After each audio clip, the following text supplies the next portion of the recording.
Eu fui padre da Igreja Católica Romana, onde celebrava os 7 sacramentos, como o batismo, a confirmação, a Eucaristia, a penitência, a unção dos enfermos, o matrimônio e a consagração da hóstia. Batizei crianças recém-nascidas e participei da veneração de imagens. Utilizava água benta, velas, sal, panos ungidos e outros objetos considerados sagrados. Vestia a batina e celebrava a Eucaristia com a hóstia consagrada. Naquela época, eu tinha o episcopado, e um dos meus maiores atos de devoção era para com Maria, a quem considerava Mãe de Deus, medianeira, corredentora e Rainha dos céus. Eu acreditava que ela era imaculada e perpétua virgem, atribuindo-lhe atributos divinos e rezando a ela frequentemente. Para mim, Maria era essencial para a minha salvação. Meu amigo de infância, Carlos, que fazia parte de uma igreja pentecostal, começou a questionar minhas crenças e me alertou sobre a idolatria de imagens, mostrando-me na Bíblia que muitos dos dogmas da Igreja Católica não tinham fundamento nas Escrituras. Fui congregar na igreja evangélica que não proíbe os casamentos dos líderes.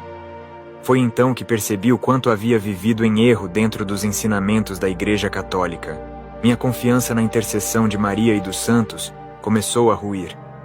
Eu costumava orar a eles pedindo proteção contra o inferno, mas, ao estudar a Bíblia, percebi que Jesus Cristo é o único caminho para a salvação. Eu descobri todo o engano desses ensinos, a qual fui instruído. Arrependido, chorei, e fiz uma noite inteira de oração. Um anjo apareceu e me deixou admirado com o seu esplendor. Fiquei sem palavras, só olhando para aquela glória que saía dele. O anjo disse: Está tendo uma guerra espiritual ideológica para enganar os escolhidos nesses últimos dias. Nunca houve tantas seitas e igrejas falsas como está tendo nesses últimos momentos. As coisas estão se agravando e Satanás tem ganhado muitas mentes com as suas ideologias mentais malignas. Ele tem implantado suas mentiras através de seitas, filosofias, filmes, falso evangelho, novelas, desenhos e músicas. Tudo isso tem marcado as mentes humanas com o engano que tira a fé do evangelho. Os servos de Satanás têm falado que Jesus é um mito e que não existe. Eles têm desvalorizado o poder da libertação das Escrituras. Eles dizem que a Bíblia é apenas um livro de história. Fazendo isso, a fé das pessoas não funciona. O que faz a palavra diferente de qualquer outro livro é a fé nas Escrituras. A fé dá vida à palavra que produzirá a vida eterna para quem crer. Satanás sabe o poder que a palavra tem para libertar e salvar. Ele usa suas filosofias das seitas para combater as Escrituras, querendo tomar espaço da palavra de Deus. O Senhor mandou uma mensagem para você. Ele quer que tu abras um ministério e traga todos os católicos que antes doutrinava quando ainda era padre. Eles ainda confiam em você, apesar de ser um cristão. O anjo desapareceu e, a partir daquele dia, os meus planos de abrir uma igreja foi colocado em ação. Estava orando sem cessar em cima do monte e já era tarde da noite. Comecei a sentir uma descarga elétrica de unção. Algo sobrenatural começou a acontecer em cima daquele monte.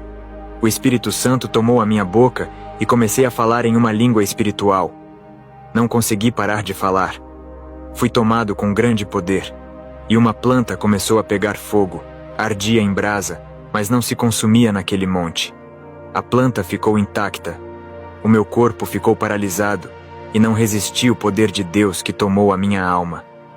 Eu caí no chão, e Jesus apareceu para mim naquele monte. Jesus me chamou para ir a um lugar. Eu fiquei alegre e pensei que seria o céu. Ele começou a descer comigo através de um buraco bem fundo, e quanto mais a gente descia, mais escuro ficava. Ao chegar ao chão daquele lugar, senti um fedor insuportável de carne podre. Fiquei apavorado ao ver os demônios comendo as carnes das pessoas. Eles se alimentavam arrancando os miolos e vísceras. Faziam crueldades com as almas arrancando braços, pernas e cabeças para se alimentarem. E o fedor de carniça inundava aquele lugar.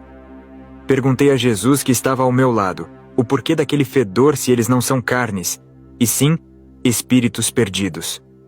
Jesus disse que são os pecados que carregam com eles. O pecado fede no inferno quando a sua alma não foi purificada pelo sangue de Jesus. As pessoas, quando chegam ao inferno, os vermes começam a nascer de dentro da alma. A alma imunda brota vermes que nascem da sua podridão.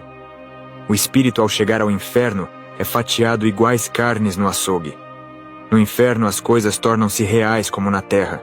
Lá o espírito sangra e tem osso, porque o inferno é um lugar real igual à terra. Todo tipo de morte, violência, esquartejamento e prostituição que tem na terra também existe no inferno.